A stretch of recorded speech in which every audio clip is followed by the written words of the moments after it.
Topik berikutnya, sebanyak 3 teman Eki menjadi saksi dalam sidang peninjauan kembali 6 terpidana kasus pembunuhan Vina dan Eki.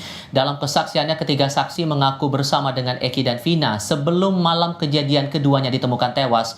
Ketiga saksi mengaku sempat meminum alkohol bersama Eki sebelum ia keluar bersama Vina menggunakan sepeda motor. Ketiga saksi juga membantah dalam pertemuan ada rencana beraksi antar geng motor pada malam peristiwa. Atau teman klub lain di motor gitu.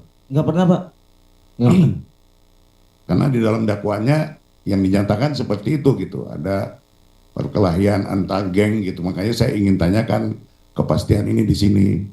Jadi tidak ada apanya rencana perkelahian dan lain sebagainya, nggak ada ya. Nggak ada, Pak. Nggak ada. Malam itu ya. Malam itu nggak ada, Pak.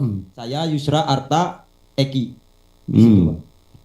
Jadi kesimpulannya bahwa Eki meninggalkan tempat kalian dalam kondisi setelah minum dan setelah minum obat. Iya, Pak. Bener, Pak. Baik. Tim voli putri Jawa Timur yang